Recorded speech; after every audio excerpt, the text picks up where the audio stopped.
કાર્યક્રમની અંદર સુરેન્દ્રનગર જિલ્લાના ભારતીય જનતા પાર્ટીના હિતેન્દ્રસિંહ ચૌહાણ તથા સુરેન્દ્રનગર જિલ્લાના લોકસભાના ઇન્ચાર્જ અનિલભાઈ પટેલ તથા ચોટીલાના ધારાસભ્ય શામજીભાઈ ચૌહાણ અને તેમજ જિલ્લા પંચાયતના ઇન્ચાર્જ પ્રમુખશ્રીઓ, મહામંત્રીઓ તેમજ મંડળના વિવિધ મોરચાના અને શક્તિ કેન્દ્રના સંયોજકો ઉપસ્થિત રહ્યા હતા.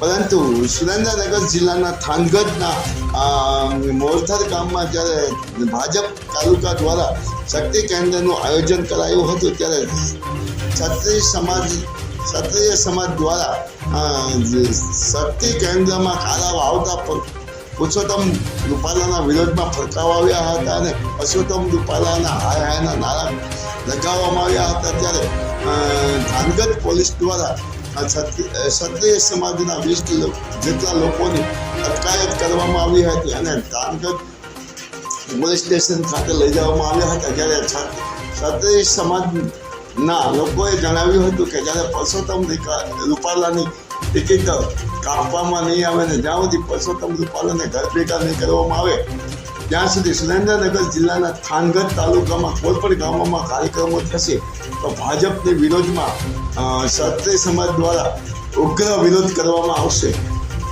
તેવું ક્ષત્રિય સમાજના લોકોએ ઇન્ટરવ્યુ આપતા જણાવ્યું હતું.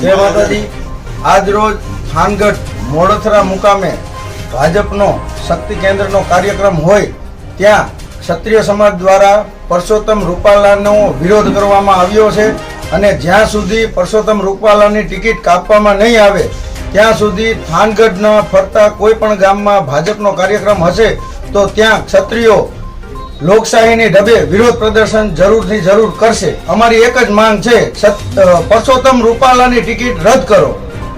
કેટલાક જણાની ધરપકડ કરી છે? અત્યારે અમારી 15 થી 20 જણાની ધરપકડ કરવામાં આવી છે. આગલો કોઈ કાર્યક્રમ?